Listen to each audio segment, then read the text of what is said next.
Hey everyone, I am ದರ್ಶನ ಹೆಗಡೆಯರ್. ಅಕೌಂಟೆನ್ಸಿನ free of ಕಾಸ್ಟಲ್ಲಿ ಈಸಿಯಾಗಿ ಕಲಿಯೋದಕ್ಕೆ ನಮ್ಮ ಚಾನಲನ್ನು ಸಬ್ಸ್ಕ್ರೈಬ್ ಮಾಡೋದಕ್ಕೆ ಮರಿಬೇಡಿ. ಹಲೋ ಡಿಯರ್ ಸ್ಟೂಡೆಂಟ್ಸ್, ಇವತ್ತು ನಾನು ಸೆಕೆಂಡ್ PUC ಅಕೌಂಟೆನ್ಸಿಯ ಅಡ್ಮಿಷನ್ ಆಫ್ ಪಾರ್ಟ್ನರ್ ಈ ಚಾಪ್ಟರ್ ಮೇಲಿನ 12 ಮಾರ್ಕ್ಸ್ ಪ್ರಾಬ್ಲಮ್ ಜೊತೆ ಬಂದಿದ್ದೀನಿ. ಆಲ್ರೆಡಿ ನಮ್ಮ ಚಾನಲಲ್ಲಿ ಈ 12 ಮಾರ್ಕ್ಸಿನ ಪ್ರಾಬ್ಲಮ್ಗಳು ಬಹಳಷ್ಟು ಸಾಲ್ವ್ ಆಗಿದೆ. ಸೊ ಕ್ವಶನ್ ಬ್ಯಾಂಕಲ್ಲಿರುವಂಥ ಪ್ರಾಬ್ಲಮ್ಗಳನ್ನೇ ನಾನು ತೊಗೊಂಡಿದ್ದೀನಿ. ಈ ಒಂದು ಸೆಷನಲ್ಲಿ ನಾನು ಕ್ವಶನ್ ಬ್ಯಾಂಕಿನ 12th ಪ್ರಾಬ್ಲಮ್ ತೊಗೊಂಡಿದ್ದೀನಿ. ಇದು ರಿವೈಸ್ಡ್ ಕ್ವಶನ್ ಬ್ಯಾಂಕ್ 2024-25. ಇದರಲ್ಲಿರುವಂಥ ರಮ್ಯಾ, ರಕ್ಷಿತಾ ಆ್ಯಂಡ್ ರಚಿತಾ ಈ ಒಂದು ಪ್ರಾಬ್ಲಮನ್ನು ನಾನು ತೊಗೋತಾ ಇದ್ದೀನಿ. ಇಲ್ಲಿ ಕೇಸ್ ಯಾವುದಪ್ಪ ಅಂದರೆ ಗುಡ್ ವಿಲ್ ವ್ಯಾಲ್ಯೂಡ್ ಮೇಲೆ. ಓಕೆ, ಆಲ್ರೆಡಿ ಈ ಸೀರೀಸಲ್ಲಿ ಬೇರೆ ಬೇರೆ ಕೇಸಸ್ ಮೇಲೆ ನಾವು ಪ್ರಾಬ್ಲಮನ್ನು ಸಾಲ್ವ್ ಮಾಡಿದ್ದೀವಿ. ಅದು good will brought in cash ಮೇಲೆ ಇರ್ಬೋದು, good will brought in cash and withdrawn by old partners ಇರ್ಬೋದು, ಹಾಗೆಯೇ good will brought in cash and half of the good will withdrawn ಇರ್ಬೋದು. ಸೊ ಇದೆಲ್ಲ ಕೇಸ್ಗಳ ಮೇಲೆ ನಾವು ಪ್ರಾಬ್ಲಮನ್ನು ನೋಡಿದ್ದೀವಿ. ಇವತ್ತು ಗುಡ್ ವಿಲ್ ವ್ಯಾಲ್ಯೂಡ್ ಇದ್ದಾಗ ಏನು ಚೇಂಜಸ್ ಆಗುತ್ತೆ, ಹೇಗೆ ಮಾಡಬೇಕು ಅನ್ನೋದನ್ನು ನಾನು ಇದರಲ್ಲಿ ಹೇಳ್ಕೊಡ್ತಾ ಹೋಗ್ತೀನಿ. ಅದೇ ರೀತಿ ಒಂದು ಹೊಸ ಅಡ್ಜಸ್ಟ್ಮೆಂಟ್ ಕೂಡ ಇದೆ. Creditors were valued at 77,000 and one bill for goods purchased have been omitted to record in books ಅಂತ ಇದೆ. ಹಾಗೆ PDD ಇನ್ಕ್ರೀಸ್ಡ್ ಬೈ ಅನ್ನುವಂಥ ಕೇಸ್ ಕೊಟ್ಟಿದ್ದಾರೆ. ಸೊ ಇದೆಲ್ಲ ತುಂಬ ಸಿಂಪಲ್ ಆಗಿರೋದೇನೆ, ಬಟ್ ಇವತ್ತಿನ ಸೆಷನಲ್ಲಿ ನಾನು ಈ ಥರ ಇದ್ದಾಗ ಹೇಗೆ ಮಾಡೋದು ಅನ್ನೋದನ್ನು ಹೇಳ್ಕೊಡ್ತಾ ಹೋಗ್ತೀನಿ. ತಡ ಮಾಡ್ದೇನೆ ಇವತ್ತಿನ ಸೆಷನನ್ನು ಶುರು ಮಾಡೋಣ. ಮೊದಲಿಗೆ ನಾವು ಫಾರ್ಮೆಟನ್ನು ಹಾಕ್ಕೊಳ್ತೀವಿ. 2 ಮೆಥಡ್ ಇದೆ ಇಲ್ಲಿ. ನಾನು 2 ಮೆಥಡನ್ನು ನನ್ನ ಚಾನಲಲ್ಲಿ ಡಿಸ್ಕಷನ್ ಮಾಡಿದ್ದೀನಿ. ಮೊದಲನೇದು ರಿವ್ಯಾಲ್ಯೂಯೇಷನ್ ಅಕೌಂಟನ್ನು ಫಸ್ಟ್ ಹಾಕ್ಕೊಳ್ಳೋದು, ಅದಾದ ನಂತರ ಪಾರ್ಟ್ನರ್ಸ್ ಕ್ಯಾಪಿಟಲ್ ಅಕೌಂಟ್, ಅದಾದ ನಂತರ ಬ್ಯಾಲೆನ್ಸ್ ಶೀಟ್, ಈ ರೀತಿನೂ ಮಾಡ್ಬೋದು. ಇಲ್ಲ ಎಲ್ಲದನ್ನು ಒಟ್ಟೊಟ್ಟಿಗೆ ಹಾಕ್ಕೊಂಡು ಸಫಿಷಿಯೆಂಟ್ ಸ್ಪೇಸನ್ನು ಬಿಟ್ಕೊಂಡು 1 by 1 ಟ್ರಾನ್ಸ್ಫರ್ ಮಾಡ್ತಾನೆ ಹೋಗ್ಬೋದು. ನೀವು ನಮ್ಮ ವಿಡಿಯೋಸ್ಗಳನ್ನ ಆಲ್ರೆಡಿ ನೋಡಿದರೆ ನಿಮಗೆ ಯಾವ ಮೆಥಡ್ ಇಷ್ಟ ಆಗಿದೆ, ಈಸಿ ಆಗಿದೆ ಅನ್ನೋದನ್ನು ಕಮೆಂಟಲ್ಲಿ ತಿಳಿಸೋದಕ್ಕೆ ಮರಿಬೇಡಿ. ಮೊದಲಿಗೆ ನಾನಿಲ್ಲಿ ರಿವ್ಯಾಲ್ಯೂಯೇಷನ್ ಅಕೌಂಟನ್ನು ತೊಗೊಂಡಿದ್ದೀನಿ.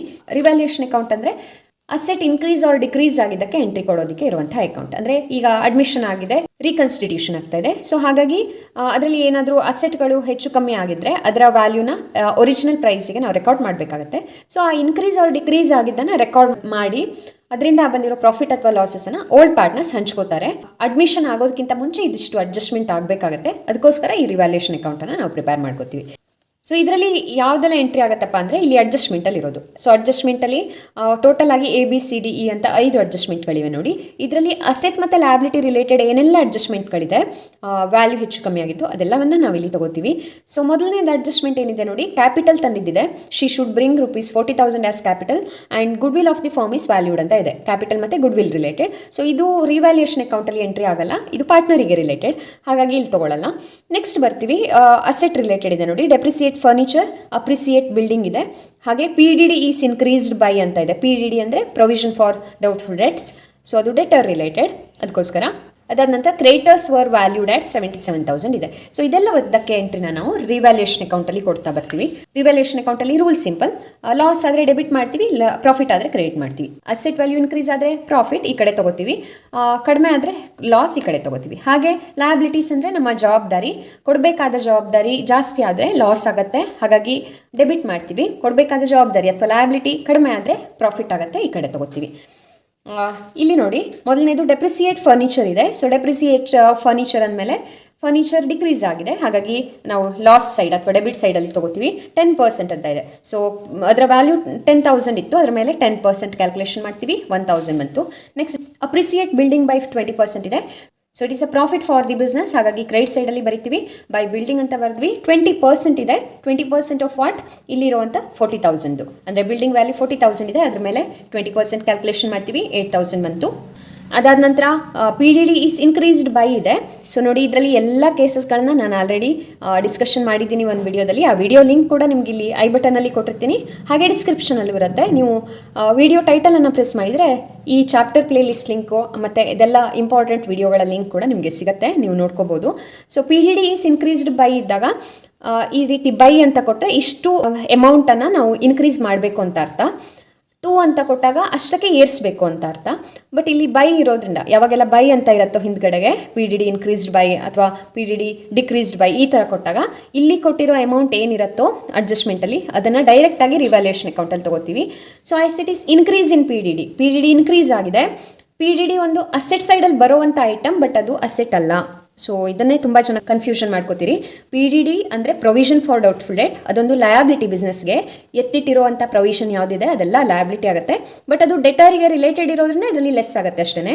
ಹಾಗಾಗಿ ನಾವೇನು ಮಾಡ್ತೀವಿ, PDDನ ಒಂದು ಲಯಬಿಲಿಟಿ ಅಂತ ತಗೊಂಡು ಲಾಸಾ ಪ್ರಾಫಿಟಾ ಅನ್ನೋದನ್ನು ಅನಲೈಸ್ ಮಾಡ್ತೀವಿ. ಸೊ PDD ಇನ್ಕ್ರೀಸ್ ಆದರೆ ನಾವು ಎತ್ತಿಟ್ಟಿರೋ ಅಮೌಂಟ್ ಜಾಸ್ತಿ ಆದಾಗಾಯಿತು, ಹಾಗಾಗಿ ಲಾಸ್ ಆದಾಗುತ್ತೆ. ಸೊ 2 PDD ಅಂತ ಈ ಕಡೆ ಬರಬೇಕು. ಆ್ಯಂಡ್ 2000 ಬೈ ಇರೋದ್ರಿಂದ ಈ ಅಮೌಂಟನ್ನು ಡೈರೆಕ್ಟ್ ತೊಗೋತೀವಿ 2000. ಸೊ ಈ ರೀತಿ ತೊಗೊಂಡ್ವಿ. ಅಕಸ್ಮಾತ್ 2 ಅಂತ ಇದ್ದಿದ್ರೆ ಓಲ್ಡ್ PDD ಮತ್ತು ಅಡ್ಜಸ್ಟ್ಮೆಂಟಲ್ಲಿ ಕೊಟ್ಟಿರುವಂಥ PDDಯ ಡಿಫ್ರೆನ್ಸನ್ನು ತೊಗೋಬೇಕು. ಇನ್ನು ನೆಕ್ಸ್ಟ್ ಬರ್ತೀವಿ, ಕ್ರೆಡಿಟರ್ಸ್ ವರ್ ವ್ಯಾಲ್ಯೂಡ್ ಅಟ್ 77,000 ಅಂತ ಇದೆ. As one bill for goods purchased have been omitted to record in books ಅಂತ ಇದೆ. ಯಾವುದೋ ಒಂದು ಬಿಲ್ ಬಿಟ್ಟು ಹೋಗಿತ್ತು, ಹಾಗಾಗಿ ಅದನ್ನು 75,000 ಅಂತ ಹೇಳಿ ರೆಕಾರ್ಡ್ ಮಾಡಿದ್ದಾರೆ. ಇವಾಗ ನೋಡಿದವಾಗ ಅದರ ವ್ಯಾಲ್ಯೂ 77,000 ಅಂತ ಗೊತ್ತಾಗ್ತಾ ಇದೆ. ಸೊ ಇಲ್ಲಿ ಈ ಥರ ಕೊಟ್ಟಾಗ ಇದು ಹೊಸ ವ್ಯಾಲ್ಯೂ ಆಗಿರುತ್ತೆ. ನಾವು ಇದನ್ನು ಡೈರೆಕ್ಟಾಗಿ ತೊಗೊಳ್ಳೋದಲ್ಲ, ನಾವು ರಿವ್ಯಾಲ್ಯೂಯೇಷನ್ ಅಕೌಂಟಲ್ಲಿ ಎಂಟ್ರಿ ಮಾಡಬೇಕಾಗಿರೋದು ಓನ್ಲಿ ಇನ್ಕ್ರೀಸ್ ಅಥವಾ ಡಿಕ್ರೀಸಿಗೆ ಮಾತ್ರ. ಸೊ ಎರಡರ ಡಿಫ್ರೆನ್ಸನ್ನು ನಾವು ಇಲ್ಲಿ ತೊಗೋಬೇಕು. ಅಂದರೆ ಹೊಸ ವ್ಯಾಲ್ಯೂ ಮತ್ತು ಹಳೆ ವ್ಯಾಲ್ಯೂದ ಡಿಫ್ರೆನ್ಸ್ ನೋಡಿದಾಗ ಇನ್ಕ್ರೀಸ್ ಆಗಿದೆ ಡಿಕ್ರೀಸ್ ಆಗಿದೆಯಾ ಅನ್ನೋದು ಗೊತ್ತಾಗುತ್ತೆ. ಇಲ್ಲಿ ನೋಡಿ, ಮೊದಲು ವ್ಯಾಲ್ಯೂ 75 ಇತ್ತು, ಇವಾಗ 77 ಆಗಿದೆ, ಅಂದರೆ 2,000 ಇನ್ಕ್ರೀಸ್ ಆಯಿತು. ಯಾವಾಗ ಲಯಬಿಲಿಟಿ ಇನ್ಕ್ರೀಸ್ ಆಗುತ್ತೋ ಅದು ನಮಗೆ ಲಾಸ್ ಆಗುತ್ತೆ, ಕೊಡಬೇಕಾದ ಜವಾಬ್ದಾರಿ ಜಾಸ್ತಿ ಆಯಿತು. ಹಾಗಾಗಿ ಅದನ್ನು ಲಾಸ್ ಸೈಡ್ ಅಥವಾ ಡೆಬಿಟ್ ಸೈಡಲ್ಲಿ ರೆಕಾರ್ಡ್ ಮಾಡ್ತೀವಿ. ಆ್ಯಂಡ್ 77,000 ಮೈನಸ್ 75,000 ಅಂತ ತೊಗೊಂಡು ಡಿಫ್ರೆನ್ಸ್ ಅಮೌಂಟ್ ಅಂದರೆ ಇನ್ಕ್ರೀಸ್ಡ್ ಅಮೌಂಟ್ ಮಾತ್ರ ಇಲ್ಲಿ ತೊಗೋಬೇಕು. ಇದಿಷ್ಟು ಎಂಟ್ರಿಗಳಾಯಿತು. ಅಲ್ಲಿಗೆ ಎಲ್ಲ ಅಡ್ಜಸ್ಟ್ಮೆಂಟಿಗೆ ನಾವು ಎಂಟ್ರಿ ಹಾಕಿದ್ದೀವಿ ರಿವ್ಯಾಲ್ಯೂಯೇಷನ್ ಅಕೌಂಟಲ್ಲಿ. ಇವಾಗ ಇದನ್ನು ಕ್ಲೋಸ್ ಮಾಡ್ತೀವಿ. ಕ್ಲೋಸ್ ಮಾಡೋದಂದರೆ ಯಾವ ಕಡೆ ಜಾಸ್ತಿ ಇದೆ ಅಂತ ನೋಡಿದ್ವಿ, ಯೂಶ್ವಲ್ ಬ್ಯಾಲೆನ್ಸ್ ಹಾಗೆಯೇ 8,000 ಈ ಕಡೆ ಜಾಸ್ತಿ ಬರ್ತಾ ಇದೆ, ಅದರಲ್ಲಿ ಈ ಕಡೆ ಟೋಟಲನ್ನು ಲೆಸ್ ಮಾಡ್ತೀವಿ, 5,000 3,000 ಬ್ಯಾಲೆನ್ಸ್ ಬಂತು. ಇದನ್ನು ಓಲ್ಡ್ ಪಾರ್ಟ್ನರ್ಸ್ ಮಾತ್ರ ಹಂಚ್ಕೋತಾರೆ, ಓಲ್ಡ್ ರೇಷಿಯೋದಲ್ಲಿ ಹಂಚ್ಕೋತಾರೆ. ಸೊ ಓಲ್ಡ್ ರೇಷಿಯೋ 3/5 2/5 ಇದೆ ನೋಡಿ. ಸೊ ಅದೇ ರೇಷಿಯೋದಲ್ಲಿ ಓಲ್ಡ್ ಪಾರ್ಟ್ನರ್ಸ್ ರಮ್ಯಾ ಮತ್ತು ರಕ್ಷಿತಾಗೆ ನಾವು ಶೇರ್ ಮಾಡಬೇಕು. ಇದನ್ನು 3,000 ಇಂಟು 3/5 ಒಬ್ಳಿಗೆ, 3,000 ಇಂಟು 2/5 ಒಬ್ಳಿಗೆ. ಇದೇ ರೀತಿ ಬರ್ಕೋಬೇಕಾಗತ್ತೆ. 1,800 ಮತ್ತು 1,200 ಬರ್ತಾ ಇದೆ. ಇದಿಷ್ಟು ರಿವ್ಯಾಲ್ಯೂಯೇಷನ್ ಅಕೌಂಟ್ ಆಯಿತು. ಇವಾಗ ನೆಕ್ಸ್ಟ್ ಹೋಗ್ತೀವಿ ಪಾರ್ಟ್ನರ್ಸ್ ಕ್ಯಾಪಿಟಲ್ ಅಕೌಂಟ್ಗೆ. ಸೊ ಪಾರ್ಟ್ನರ್ಸ್ ಕ್ಯಾಪಿಟಲ್ ಅಕೌಂಟಲ್ಲಿ ಮೇನ್ ಆಗಿ ಬ್ಯಾಲೆನ್ಸ್ ಶೀಟಿಂದ 3 ಐಟಮ್ಗಳು ಬರುತ್ತೆ. ಬ್ಯಾಲೆನ್ಸ್ ಶೀಟಿಂದ ಹೋಗುವಂಥ 3 ಐಟಮ್ಗಳು ಯಾವ್ಯಾವುದಪ್ಪ ಅಂದರೆ, ಒಂದು ರಿಸರ್ವ್ ಫಂಡ್, ಮತ್ತೊಂದು P&L ಅಕೌಂಟ್ ಮತ್ತು ಕ್ಯಾಪಿಟಲ್ ಬ್ಯಾಲೆನ್ಸ್. P&L ಅಕೌಂಟ್ ಕೆಲವು ಸಲ ಈ ಕಡೆ ಇರುತ್ತೆ, ಕೆಲವು ಸಲ ಈ ಕಡೆ ಇರುತ್ತೆ. ಇದರಲ್ಲಿ ರೂಲ್ ಸಿಂಪಲ್, ಬ್ಯಾಲೆನ್ಸ್ ಶೀಟಲ್ಲಿ ಲಯಬಿಲಿಟಿ ಸೈಡ್ ಇದ್ದರೆ ಅದು ಕ್ರೆಡಿಟ್ ಸೈಡಿಗೆ ಎಂಟ್ರಿ ಆಗಬೇಕು, ಹಾಗೆ ಅಸೆಟ್ ಸೈಡಲ್ಲಿ ಇದ್ದರೆ ಡೆಬಿಟ್ ಸೈಡಿಗೆ ಎಂಟ್ರಿ ಆಗಬೇಕು ಯಾವುದೇ ಅಕೌಂಟಲ್ಲಿ. ಹಾಗೆ ಬ್ಯಾಲೆನ್ಸ್ ಶೀಟಿಗೆ ನಾವು ಟ್ರಾನ್ಸ್ಫರ್ ಮಾಡೋದಿದ್ರೆ ಅದೇ ಸೈಡಲ್ಲಿ ಎಂಟ್ರಿ ಆಗುತ್ತೆ. ಅಂದರೆ ಲಯಬಿಲಿಟಿ ಸೈಡ್ ಐಟಮ್ ಲಯಬಿಲಿಟಿಗೆ, ಅಸೆಟ್ ಸೈಡ್ ಐಟಮ್ ಅಸೆಟ್ ಸೈಡಿಗೆ, ಆಯಿತಾ. ಸೊ ಇವಾಗ ಈ ಬ್ಯಾಲೆನ್ಸ್ ಶೀಟಲ್ಲಿರುವಂಥ 3 item, reserve fund, P&L account ಮತ್ತು ಕ್ಯಾಪಿಟಲ್, 3 ಕೂಡ ಲಯಬಿಲಿಟಿ ಸೈಡಲ್ಲಿದೆ, ಹಾಗಾಗಿ ಕ್ರೆಡಿಟ್ ಸೈಡಿಗೆ ಎಂಟ್ರಿ ಮಾಡ್ತೀವಿ ಕ್ಯಾಪಿಟಲ್ ಅಕೌಂಟಲ್ಲಿ. ಆ್ಯಂಡ್ ಮೊದಲಿಗೆ ಬ್ಯಾಲೆನ್ಸನ್ನು ಬರ್ಕೋತೀವಿ. ಬೈ ಬ್ಯಾಲೆನ್ಸ್ ಬ್ರಾಟ್ ಡೌನ್ 60,000 ಮತ್ತು 30,000 ಇದೆ. ನೆಕ್ಸ್ಟು ರಿಸರ್ವ್ ಫಂಡನ್ನು ಮತ್ತು P&L ಅಕೌಂಟ್ 20,000 5,000 ಇದೆ. ಇದನ್ನು 3:2 ಅಥವಾ 3/5 2/5 ಮಾಡಿ ಹಂಚಬೇಕಾಗತ್ತೆ. 20,000 ಇಂಟು 3/5 20,000 ಇಂಟು 2/5. ಹಾಗೆಯೇ P&L ಅಕೌಂಟ್ ಬ್ಯಾಲೆನ್ಸ್ ಕೂಡ ಆ ರೀತಿ ಮಾಡಿ ಓಲ್ಡ್ ಪಾರ್ಟ್ನರ್ಸ್ಗೆ ಮಾತ್ರ ಹಂಚ್ತೀವಿ. ಇದಾಯಿತು.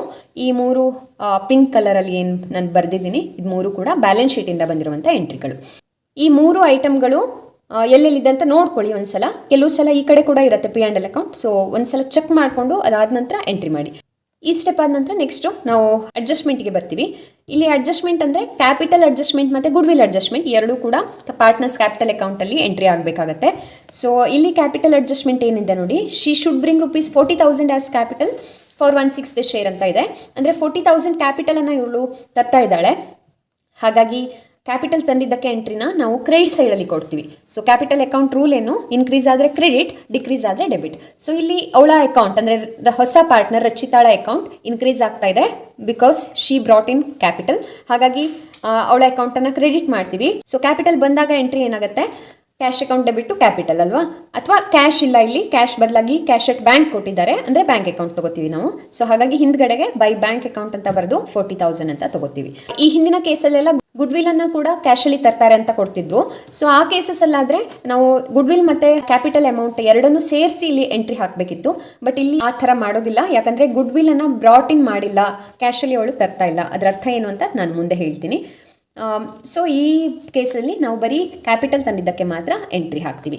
ಇದಾದ ನಂತರ ನೆಕ್ಸ್ಟ್ ಗುಡ್ವಿಲ್ ಬರುತ್ತೆ. Goodwill of the firm is valued at 24,000 as per AS 26 ಅಂತ ಕೊಟ್ಟಿದ್ದಾರೆ. ಗುಡ್ವಿಲ್ ಅಂದರೆ ಏನು, ರೆಪ್ಯುಟೇಷನ್ ಆಫ್ ದಿ ಬಿಸ್ನೆಸ್ ಅಲ್ವಾ.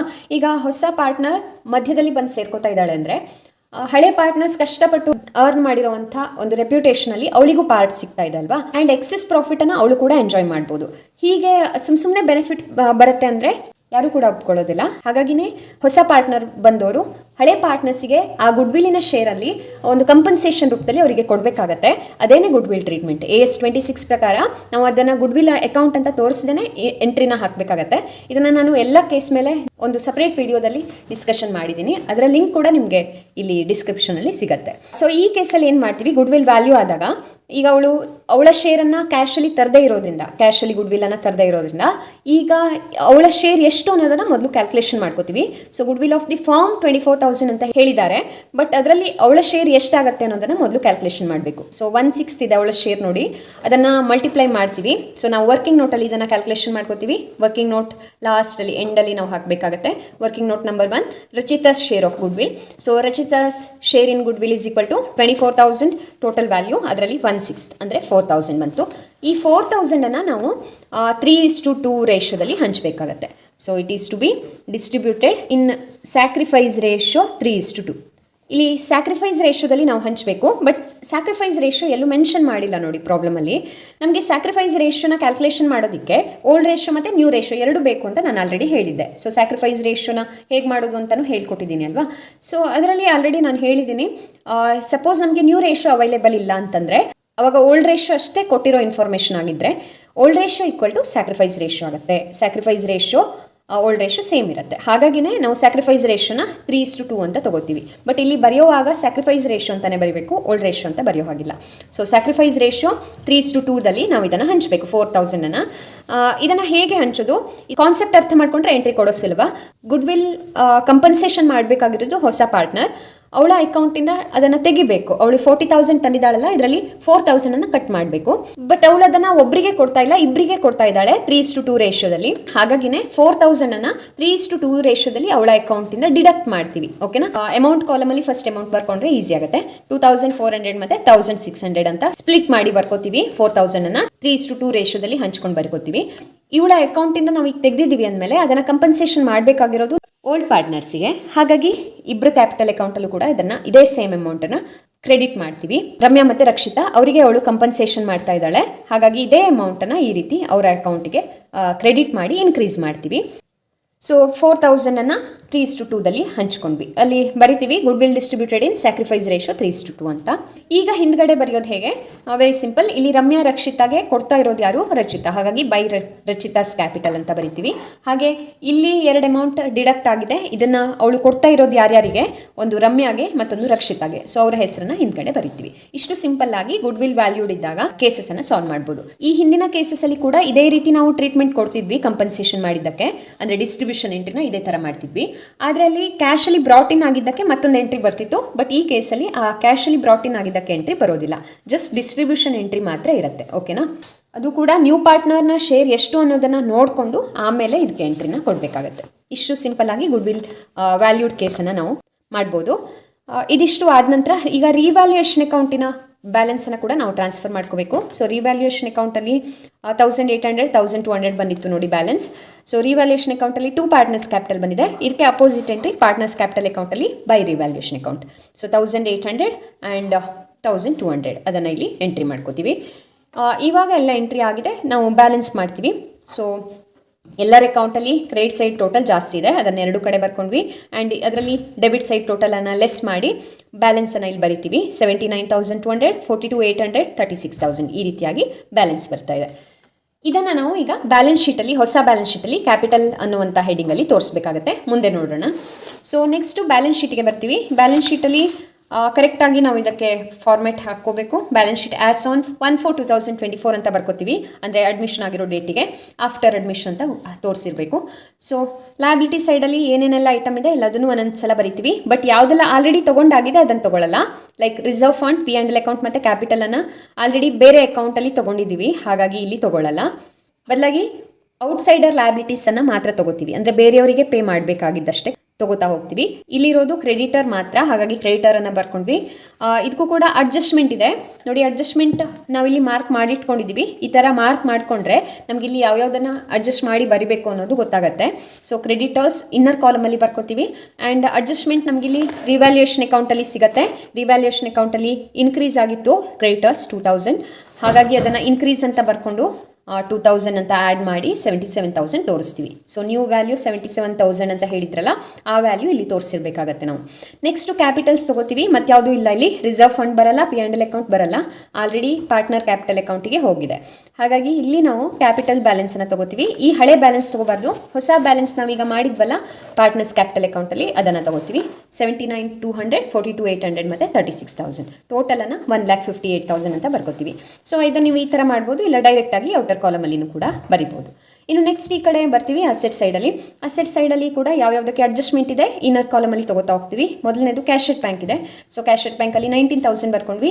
ಇದಕ್ಕೆ ಅಡ್ಜಸ್ಟ್ಮೆಂಟ್ ಅಂದರೆ ಕ್ಯಾಪಿಟಲ್ ಬಂದಿದ್ದು ಮತ್ತು ಗುಡ್ ವಿಲ್ಲನ್ನು ಕ್ಯಾಶಲ್ಲಿ ತಂದಿದ್ರೆ ಅದಕ್ಕೆ ಎಂಟ್ರಿ ಇರುತ್ತೆ. ಯೂಶಲಿ ನಾನು ಗುಡ್ ವಿಲ್ಲನ್ನು ಕ್ಯಾಶಲ್ಲಿ ತಂದಾಗ ಈ ರೀತಿ ಡೈರೆಕ್ಟಾಗಿ ಬ್ಯಾಲೆನ್ಸ್ ಶೀಟಲ್ಲಿ ಕ್ಯಾಶೆಟ್ ಬ್ಯಾಂಕ್ ಬರೆಯೋದನ್ನು ಪ್ರಿಫರ್ ಮಾಡಲ್ಲ, ಅದಕ್ಕೆ ಸಪ್ರೇಟ್ ಅಕೌಂಟ್ ಹಾಕ್ಕೊಂಡಿರ್ತೀನಿ. ಬಟ್ ಇವಾಗ ಇದರಲ್ಲಿ ಗುಡ್ ವಿಲ್ ವ್ಯಾಲ್ಯೂಡ್ ಕೇಸ್ ಇರೋದ್ರಿಂದ ನಾನಿಲ್ಲಿ ಕ್ಯಾಶೆಟ್ ಬ್ಯಾಂಕನ್ನು ಡೈರೆಕ್ಟಾಗಿ ತೊಗೊಂಡಿದ್ದೀನಿ. ಗುಡ್ ವಿಲ್ ವ್ಯಾಲ್ಯೂಡ್ ಇದ್ದಾಗ ಗುಡ್ ವಿಲ್ ಕೇಸಿಗೇನು ಅಡ್ಜಸ್ಟ್ಮೆಂಟ್ ಕೊಡೋದಿಲ್ಲ ನಾವು, ಬರೀ ಹೊಸ ಪಾರ್ಟ್ನರ್ ತಂದಿರೋ ಕ್ಯಾಪಿಟಲ್ಗೆ ಮಾತ್ರ ಇಲ್ಲಿ ಎಂಟ್ರಿ ಕೊಡ್ತೀವಿ. ಸೊ ಎಲ್ಲೆಲ್ಲಿ ಬ್ಯಾಂಕ್ ಅಕೌಂಟ್ ಅಂತ ಇಲ್ಲಿ ಬಂದಿರುತ್ತೋ ಅಡ್ಜಸ್ಟ್ಮೆಂಟ್ಗಳು, ಅದಕ್ಕೆ ಮಾತ್ರ ಎಂಟ್ರಿ ಬ್ಯಾಂಕ್ ಅಕೌಂಟಲ್ಲಿ ಆಗುತ್ತೆ. ಸೊ ಹಾಗಾಗಿ ಇಲ್ಲಿ ಒಂದೇ ಕಡೆ ಬಂದಿದೆ, ರಚಿತಾ ಕ್ಯಾಪಿಟಲ್ ಬಂದಾಗ ಅದು ಇನ್ಕ್ರೀಸ್ ಮಾಡೋದ್ರಿಂದ ಬ್ಯಾಂಕ್ ಅಕೌಂಟ್ ಬ್ಯಾಲೆನ್ಸನ್ನು ಪ್ಲಸ್ ಮಾಡ್ತೀವಿ. ಸೊ 40,000 ಪ್ಲಸ್ ಮಾಡಿದ್ರೆ 59,000 ಆಯಿತು. ಈಗ ನೆಕ್ಸ್ಟ್ ನೋಡ್ತೀವಿ ಸ್ಟಾಕ್. ಇದಕ್ಕೆ ಅಡ್ಜಸ್ಟ್ಮೆಂಟ್ ಇಲ್ಲ, ಡೈರೆಕ್ಟ್ ಔಟರ್ ಕಾಲಮಲ್ಲಿ ಬರ್ದ್ವಿ.